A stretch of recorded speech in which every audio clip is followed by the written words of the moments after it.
So those are the first two legs of the stool. Third leg of the stool is now personal savings. So how do personal savings actually help you in retirement when you've got first two legs? Well, there's a number of different vehicles that are out there. RRSPs, everybody here familiar with RRSPs? Everyone's seen them?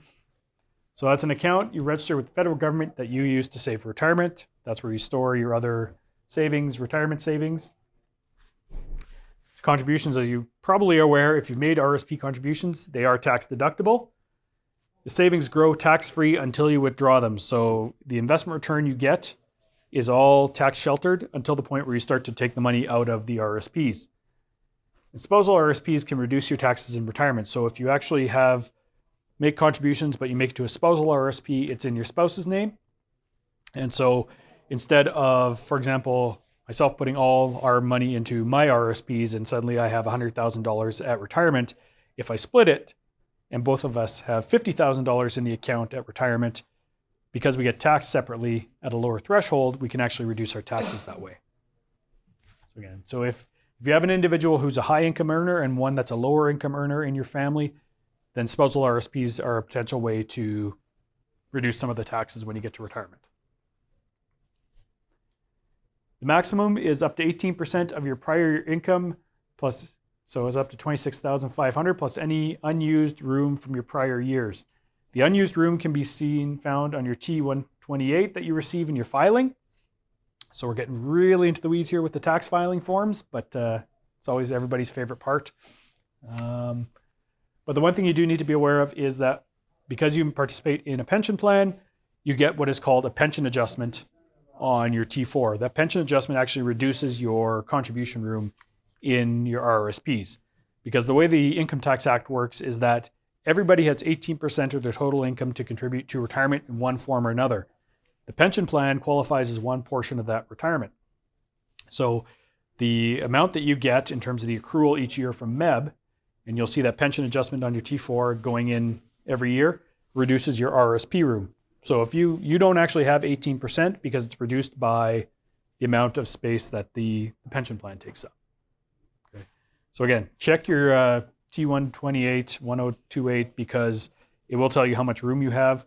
It's not exactly 18% of your prior income because of having pension benefits.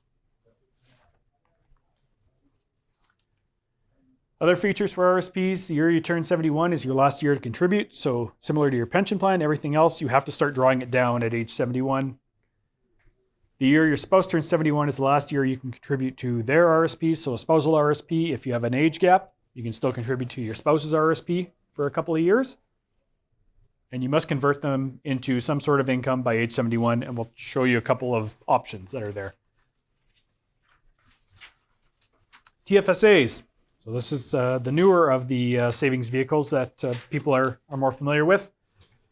So this is used to post-tax money. So you've already paid the tax because you're using your money after tax to contribute to this vehicle. So contributions are not tax deductible because it's after tax already. But the withdrawals from TFSAs are tax-free. So any investment return, any income you generate out of that, if you put $10,000 in to your TFSAs and suddenly you struck it rich because you picked the right tech stock and that turned into $1 million, that $1 million is tax-free because it was all pre-tax or post-tax income. So you would be able to take it out on a tax-free basis. Maximum contribution each year is about $5,500 a year.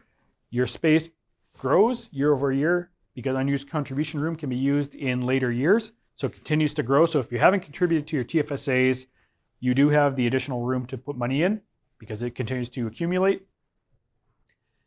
And it continues to accumulate up to the year you pass away. So even if you're 80, 85, 90, you still get TFSA room every year.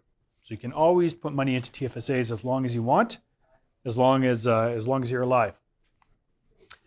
If you take money out of the TFSA, you can redeposit it in subsequent years if you don't have room. So if you maxed out your TFSA room, you have no more room, and then you took out $100,000, you can redeposit that $100,000 in the next year because you've opened up that space. You just can't do it in the same year. So you have to wait until the tax year ends. So timing issues sometimes with TFSAs can be a little bit tricky. That's where talking to financial planners can help when you need to draw money out of them if you're actually planning on putting money back into them at a later date. The one big thing about TFSAs that's nice is that they don't count as income. So when it comes to the OAS clawback that we talked about earlier, the TFSA money doesn't count towards that clawback because it's not income. You already paid the tax on that income and then you put the money into the TFSA. So that's one of the features that's nice, is that for GIS, old age security, and for child tax benefits, it doesn't actually qualify as income. And when you die, your TFSAs can be transferred over to your spouse, so the money can be moved over to them in their TFSAs. So RSPs versus TFSAs, what's better, what's worse? It's been a debate, what works for different people, and it ultimately is going to depend on your situation. Nobody's the same, so there's no one right answer. So with taxes, well, with RSPs, taxes are paid when the money is withdrawn, whereas with TFSAs, it's paid up front.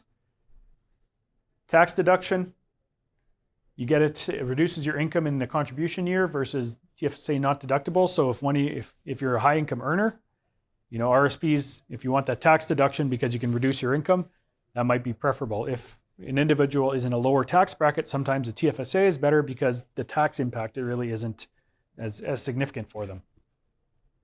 Investment income grows tax-free until withdrawn. Once it's withdrawn, you pay tax. And again, that one's always tax-free. 18% of income versus for contribution room versus $5,500. This one is adjusted for your pension plan. This one is not. TFSAs are not impacted by your pension plan at all. And contributions, when do they cease? And RSP, you can only go up to age 71. TFSA, you can go up to whenever. As long as you're alive, you can contribute to your TFSAs as much as you want. So again, as you get closer and you get to a point maybe in retirement where you decide to sell the house and you have that income, if you have the room, that might be an option for you to put the money into. So the one thing about any of these investments, RSPs, TFSAs, defined contribution plans, is that time is your biggest asset.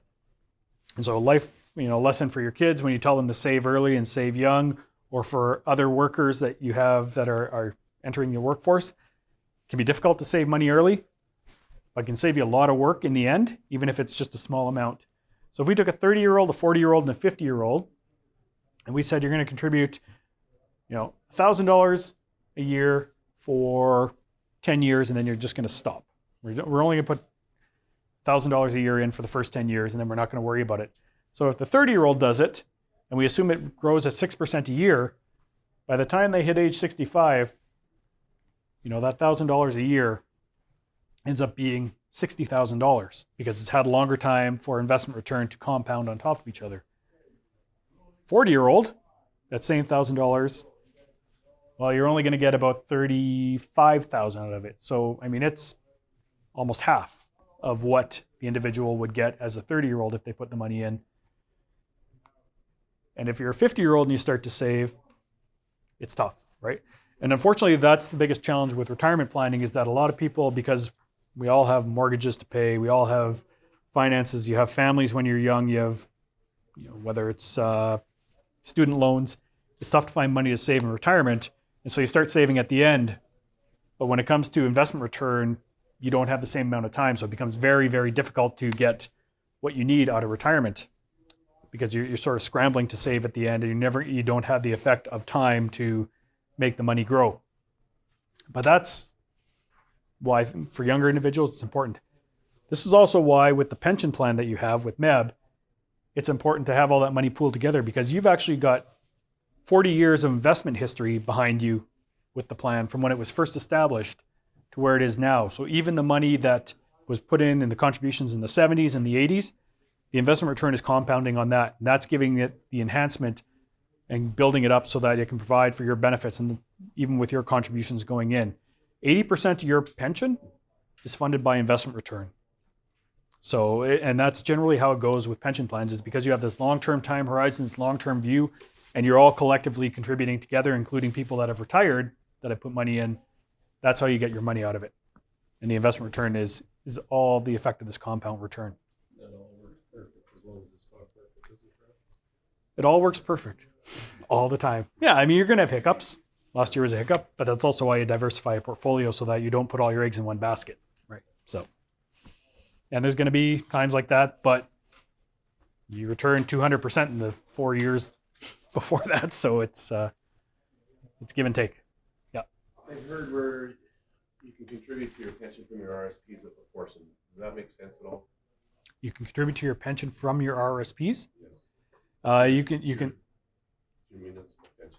there is an RSP component, but it generally is not used very often. It's actually been closed up. So moving the money into the RSP component really isn't a big option, because again, it's a different piece to administer, and ultimately it's because the DB plan is a registered pension plan under pension legislation, and RSPs aren't. They don't line up, because one falls under only Income Tax Act and one has pension rules under Manitoba plus the Income Tax Act. So it doesn't line up great. So another question, if you don't mind. When your municipal pension is once you turn 60, Mhm. say you're receiving $2,000 a month on your municipal pension. Yep. You apply for a CPP, you get $500 a month. Now your municipal pension is reduced by 500, right? Nope. If you apply for CPP, only if the bridge benefit's coming off. So if your base benefit, your lifetime benefit's $2,000 a month, you're still going to get $2,000 a month. If you had $2,000 a month plus you had a bridge benefit of $500 a month, at 60 that bridge benefit would come off, Of course. and then you would get the CPP. But if it's just your base pension, that doesn't change. So you're going to have your base pension of 2,000, then you start CPP, so you get 500, then you start OAS, so you get another 500. So it all layers on top of each other. Yeah. Other savings, so you might have direct investments in stocks, bonds, GICs, real estate, so your house, your cottage, if you have a cottage, or a rental property, those are all sources of income in retirement. And any collectible items, so that those antiques you have, all those Picassos you have stored up in the attic, yeah, anything like that. Those are all options for, again, they're sources of income for you if you ever need them. So we'll talk about using your savings, how you actually use them, then we'll take a break, give you guys some chance to get some coffee and a snack. But using your savings, so you've saved up over retirement for all this time. Now, how do you actually use that money in retirement to make sure that you are ready when you get there? So RSPs, there's a few different options that you can move your money into. One is called a RIF, a Registered Retirement Income Fund. So a RIF is ultimately just the same type of arrangement as an RRSP, where you're taking your investments and you're moving it into a different vehicle, but there's a maximum and minimum amount you can take out each year. And those are set out in the Income Tax Act in terms of sort of minimum requirements to withdraw. I mean, maximum, you can sort of take out whatever you want. If you want to take the whole amount out, you can eventually do that. But there's a minimum amount that you have to draw down from a RIF. It's flexible, but taxes vary depending on your withdrawal. So again, if you take a large amount out, you can pay a lot of tax. But it does have a scale that allows you to manage how much you take out year over year. So if you don't want to take the whole amount out in 1 year because you've accumulated all these assets, and at age 71 you want to sort of slowly draw it down, a RIF is an option for you, because then you don't have to take the full tax burden of all of your RSPs in one hit. And there's nothing like, you don't pay it until you take it out of the RIF. You don't have to pay it when you transfer. No, it's tax-free transfer from the RSPs to the RIF. And then when you start to draw it down, that's when you actually pay the tax. So the strategy is to reduce the taxes for you. Yeah. 30%. What's that? 30% once you tap into your RSPs, right? No, if you transfer from the RSPs to a RIF, there's no tax. It's just when you withdraw it. And then it depends on how much you're withdrawing that they'll take withholding tax off of. Yeah. So it depends on the amount that you're taking that they would withhold taxes. If you like DB features, so if you like the way you have a monthly pension out of MEB, you said I want to do it with my RSPs as well, you can move it to an annuity. So you can go to an insurance company and buy a monthly pension so that you actually have a monthly income stream out of your RSPs as well. Now again, when you do that, what you're doing is you're buying the insurance for this monthly pension. If you pass away, whatever money you've given over to the insurance company, that's theirs now. You can put clauses on it, like again, guaranteed minimum payments, cost of living adjustments. But the question is, if you die before, you die early, that money goes to it. And so that's where you have to have the decision and the debate as to what do you want, flexibility or security. And I can tell you this because I had this very same discussion with my mom about this very thing, where it's like, well, I really like to know what I have. I like to have a budget. I like to be able to know what I'm getting every month. I say, okay, well, you can look at an annuity. Yeah, but I want the insurance company to get my money. I'm going to die soon. So, no. It's fatalist, right? It's mothers, but it's like, okay, I want to make sure there's something there for the kids. So, okay, well, you can do that. You can do the RIF, and then you can take the money out when you need the money. But I don't really want to manage it. I like having the security. So it's a back and forth argument. You have to figure out what's important to you. You can split it between the two if you want, but ultimately the decision is how do you want your lifestyle to be and what do you want to do in terms of your income. The other one is if you just want a big load of cash, you can withdraw the whole thing from your RSPs at age 71. You're going to pay a bunch of tax, but if you want to walk around with a big sack of money, then that may be your other option if you want. People do that if they're looking to buy a boat or buy something in retirement that's really significant. They want to do sort of that larger purchase. That's where you tend to see cash withdrawals. So again, using RSPs in retirement, what happens if I die? So if you have a RIF, the assets can be transferred to your spouse, tax-free. You can pay it out as taxable cash to other beneficiaries. With the annuity money belongs to the insurance company unless you have any guarantees on it, like the guaranteed 10 years or 15-year kind of arrangement. Cash, whatever money you haven't spent on your boat, will then go to your beneficiary and is taxed. So if it's a taxable income to the other beneficiaries, so let's say it was 50,000 you gave to them, so that 50,000 would be added to their income and they'd be taxed accordingly. Yeah, it'd be basically like the estate, right? When they settle the estate, you get taxed on pretty much everything, right? So, when would I consider this vehicle? So again, a RIF. If you have varying income needs in retirement, like you like to travel, but you're not going to travel every year, it gives you flexibility. If you want to leave money to beneficiaries, so you don't need to use all of that retirement savings because you've got a good pension plan, you've got government benefits, you want to make sure there's something left for the family, you may use that. Or again, when you have other income streams. The annuity, it's more when you want that stable income. You're concerned about market volatility in retirement because RIFs are still invested in the markets. If markets go down, your assets go down, right? With an annuity, you've removed all that investment risk. It's all in the insurance company. You know you're getting your monthly income. In cash, again, major purchases, or if you have enough other retirement pension income to provide for you so that you don't need to use the RSPs and you can use it for something fairly significant. So when it comes to a RIF, RRIF or a LIF, so LIF is if you have a LIRA.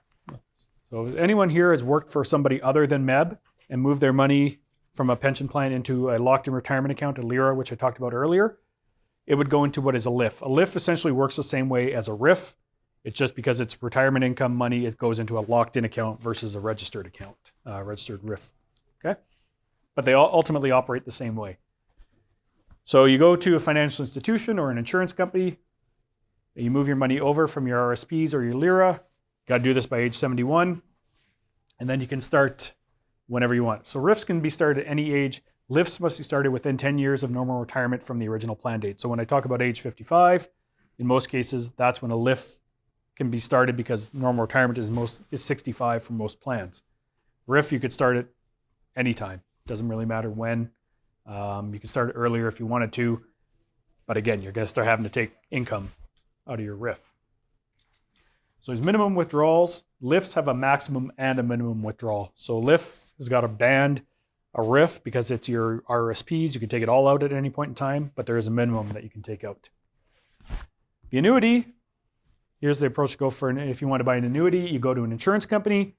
You ask them to give you a bunch of different design features. So if you want guarantees, if you want a cost of living coverage on it, you can add those features to it.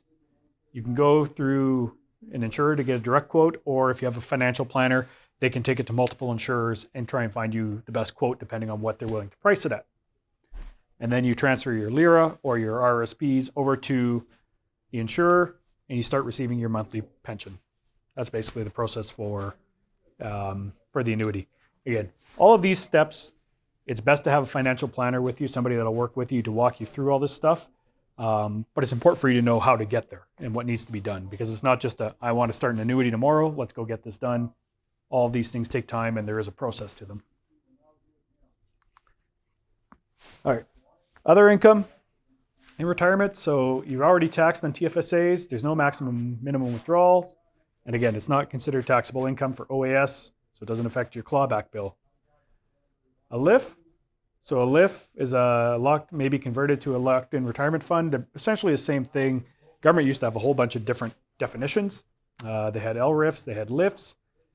A portion can be unlocked as cash. So again, the biggest feature is that you can unlock a certain amount of your income in a LIRA or a LIF, up to about 50% if you need. But other than that, it works similar to an RRSP. So there are unlocking provisions if you need cash for a particular reason, or you want to move it into something that is unlocked.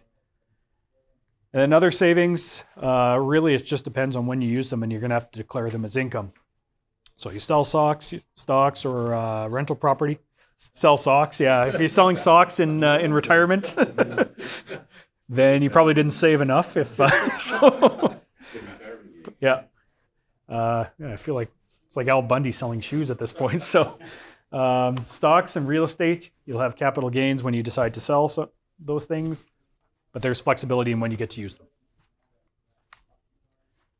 So when can you actually use these different sources of retirement or income in retirement? Anytime. TFSAs, RSPs, group RSPs, and other savings, you can start them whenever. You can start them before 55 because ultimately they are your money and you can take them out whenever you need. 55 plus, that's when your pension plan would start. So MEB, you can start as early as age 55. CPP, you can start as early as age 60. And 65, old age security and GIS. So you can see there's tiers to when you can start to actually use a different income.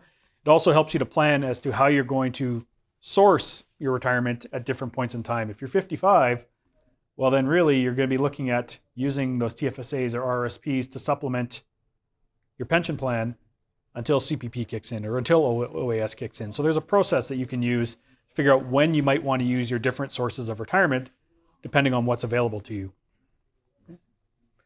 Now, get to the tax question. So this is your question about income and what happens when you retire. So taxes are on a combined basis, but each one is taxed separately. So this is where you have to keep an eye out, because this happens, especially in the first year of retirement, to a lot of people, is that you get the tax surprise. So in retirement, your tax bill and taxes taking off your pension are different. Each one is treated as a separate income. So they're going to take off withholding, assuming they're the withholding taxes, assuming they're the only source of income.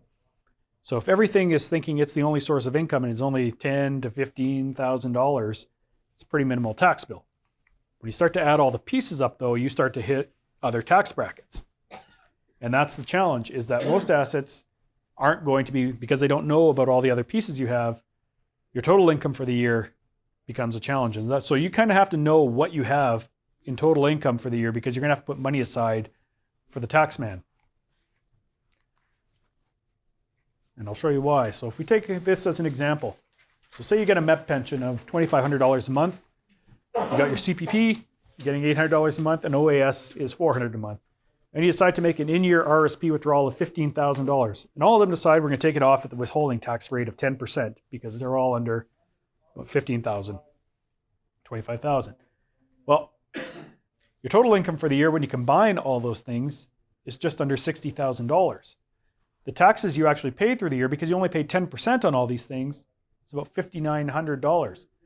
But your actual tax rate, when you combine them all, and this is where it gets to the issue of how tax is being held, your actual tax rate is 21%.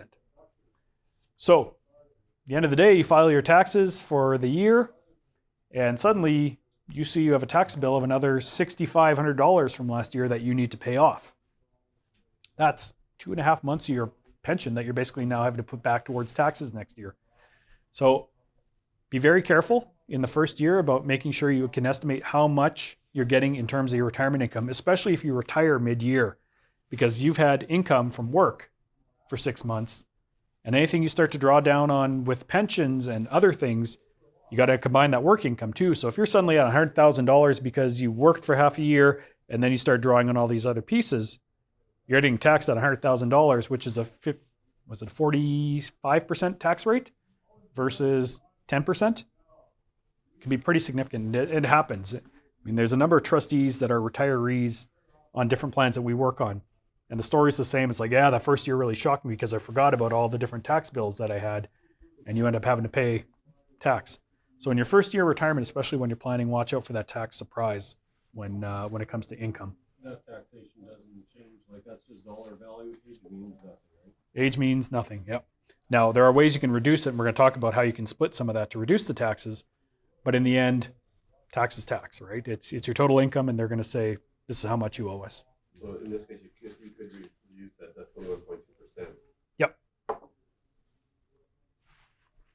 So when depending on what your total income is, if it's higher, I mean that number is going to be bigger, right? So you have to be careful because you don't want to be ultimately using your pension to fund your tax bill next year. There's other more entertaining ways to spend your money. That 15,000 you drew out, you pretty much threw it all tax. Yeah, pretty much. Yeah. So, okay. So there are ways you can actually reduce your tax income, and that's through income splitting. Different things can be split as part of pension income, but not all types of retirement income can be split. So we talked about CPP, where you actually have to apply to say we want to split it when you apply for CPP. Other pieces, you can actually do it when you do file your taxes. So your pension plan, so your MEB pension plan, you can actually income split it as early as age 55 unless you decide to move to Quebec. So if you suddenly have a desire to live in Montreal, you can't split it until you're age 65. But otherwise, you can actually income split it with your spouse. So if your spouse is already retired or partner's already retired, they have a lower tax bracket or they have lower income as well, you can take your pension of $2,500 a month from MEB, split it and say we're each going to take $1,250, and that way you're paying tax on $1,250 each as opposed to $2,500 a month for one individual. If you or your partner has any sort of defined contribution pension, it's age 65. So starting at age 65, you can split half of the withdrawal of whatever you take out. So if you start taking out from a DC account $15,000 a year, you can split it $7,500 for each. If you moved your money into a LIF, a RIF, or an LRIF, again, at 65, you can split those income payments. Annuity payments, so if you bought an annuity, again, age 65, you can split it 50-50. So there's ways to actually split the income between your spouse and yourself to reduce so that you're paying lower tax between the two of you. RSP withdrawals, though, if you take a direct withdrawal from your RSPs, that can't be split. That's just looked at as a withdrawal. So again, if you move it into one of these vehicles like a RIF, then you have some flexibility to draw down on it and actually split it. To take it straight out of your RSPs, though, it's just treated as though it's your income, you're taking it out. There's no income splitting. Those splits have to be 50%. It's not scalable. I don't believe so. Yeah, I think it's just 50-50. So again, depends on if it makes sense or not. If your the other individual has a lower income, and you don't have to do that for all of them, right? So you can 50% split for here. Yeah, it's just ultimately trying to balance it so that both of you are paying less tax in the end. And then OAS and CPP, not eligible for splitting unless you elected to do the CPP split when you elected to start your CPP. So you can't do it on your tax forms. You have to do it beforehand. So, any questions? No? Super exciting stuff? Taxes? Yeah. Yeah, it's not the most thrilling stuff, but ultimately in the end, if it can save you money and there's more money in your pocket versus more money going to the government for expenditures, especially when you're now living on a limited budget, you want to make sure you're taking advantage of everything you can. Does the pension plan itself take the taxes off for you, or is that something that's your responsibility? There will be some taxes taken off. You can actually request them to take a certain amount off. So if you know you're going to be taxed at a higher rate, you can say, and they say we're going to do withholding, you can actually request a higher deduction. Yeah. So instead of 10%, you say, no, take 25% off, and then you've pre-funded some of your tax bill. Does that have to be at the start of your pension, or does that have to, or can you do it at any time? I believe you can call in and get it adjusted if you need to. So if in year one you didn't think about it, and then you say, oh, this sucks, I don't like this, so let's reduce the taxes by taking a little bit less month over month, then you can actually ask to adjust it. So there's a form that needs to be completed, but ultimately I believe you can change it. So. All right. So we'll talk a little bit about changing costs. We're almost through to the break. Now, here's the big thing about retirement is as much as you have these different pieces, you don't need as much money in retirement as everybody thinks you need. There's a lot of perception out there that, even with the 60 to 80% range of your pre-retirement income, that's the objective. It all depends. It depends on every situation. Nobody here is the same. All your situations are going to be different. The amount you're going to need is different from everybody else. And ultimately, you'll have to figure it out. But really, your costs change, right? Because your home expenses should go down. Hopefully, most of you will be done paying your mortgage by the time you hit retirement or close to it. So if you're not paying a mortgage every month, aside from bills for repairs and maintenance and those kind of things, your home expenses overall should go down on a relative basis to while you're currently working. Clothing, you can wear that same gray tracksuit every day. So your clothing budget can go down, but really if you think about work, you don't need to have work clothes anymore. You can really change what you're wearing so your expenses can go down in retirement. I'm fearful that some of you are actually just going to start wearing a gray tracksuit all the time now. Yeah. Medical expenses, reality is those are probably going to go up, right? As you get older, you face more health challenges. You aren't working, so you may not have the same benefit coverage. So your costs, especially if you're traveling, you need insurance. That part's probably going to go up. Taxes should go down between having lower income and then the ability to income split where you have a partner or a spouse. You should pay less in taxes over time. Hopefully your vehicle expenses go down unless you're buying a boat or you like toys or a lot of your travel is road trips. But if you're not driving to work every day, you don't have the same maintenance, you don't have the same gas. Most cases you should see a decline in your vehicle expenses overall. But your entertainment and vacation budget should go up significantly. You got to fill your time with something, right? So it's going to cost a little bit of money to do that. There are cheaper ways to do it. If you like the library and you like reading, then you're probably in pretty good shape. But if you do like to travel, it's going to cost you some money. And then hopefully, by the time you're retired, the amount you're saving for retirement has gone down. So just out of sheer logic, so you're not contributing to MEB anymore. You're not putting money away for your RSPs. If you have children, hopefully they're through school, so you don't have RESPs and those kind of funding. Instead, you just have them living at home, so you're still paying the food bill and the electricity and everything else.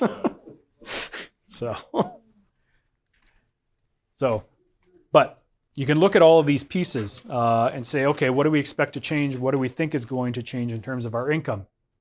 And there's a couple of worksheets that we had included with this in terms of lifestyle checklist and goal planning. And the one we're going to talk about now is sort of that retirement income one. So this is a real fun thing if you like math. If you don't like math, this is going to be less fun. But I'm going to show you that it is different for every individual in terms of what you need to retire. And you can use spreadsheets or calculators to do this. You don't have to do it all here. But traditional thought was you need a 60 to 80% replacement ratio of your pre-retirement income to retire.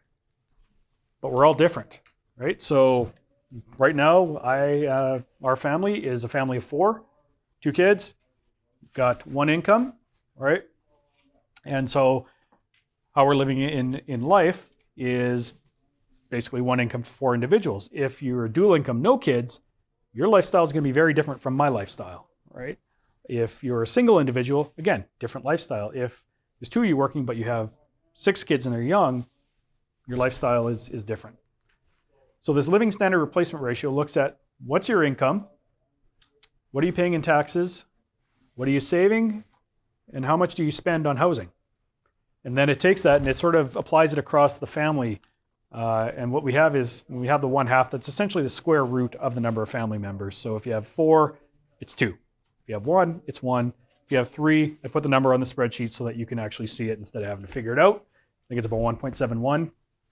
But the idea is that there is some pooling of savings and costs because you have a number of family members in this. And so this was a study that was done by an actuary who's a professor out at, I can't remember, I think it's McMaster out in on the East Coast. But anyway, she had studied about how much do you actually need to retirement and found that everybody's needs are different because it's not the same amount for dual income, no kids versus single income, 2 kids, and how you're living now and what you need to replace that is going to be different. So if we took a look at somebody who has a family of 4, and the overall income of the family is $100,000, they're paying about $30,000 in taxes a year. They have a $1,000 a month mortgage. And they're saving $1,000 towards retirement or RESPs. There's 4 of them. Couple, 2 kids. When you plug all that into the formula, so 100,000 minus 30 minus 12 minus 12, divide by 2, you get a living standard replacement ratio of about 23,000 for each individual. So in retirement, what happens? We say, okay, well now with all their pension income and income splitting, they have about 55,000 in income. They're only paying 15,000 in taxes now because of income splitting, lower tax rate bracket.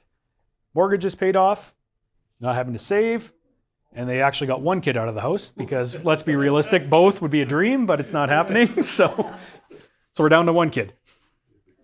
But you can see the living standard replacement ratio is the same, right? When you plug that into the formula, it's still 23,000, even though they're making half of what they had before. So depending on your lifestyle, depending on where you are, depending, how many people you're funding and supporting right now versus where you'll be in retirement, it's a very different number for everybody. A dual income, no kids, you know what? That replacement ratio, the income they're going to need is probably closer to the 80%. If you're single income and funding a family, it's probably closer to 50. It really varies and it depends on how you live your lifestyle. If, you paid off your mortgage early and you don't have a lot, or if you're going to have a mortgage in retirement, all those numbers are going to change because everybody's situation is different. But the 60-80% rule is just not, a blanket rule for everybody. So you can take a look, and again, that spreadsheet is there, or that sheet is there to sort of give you a guide.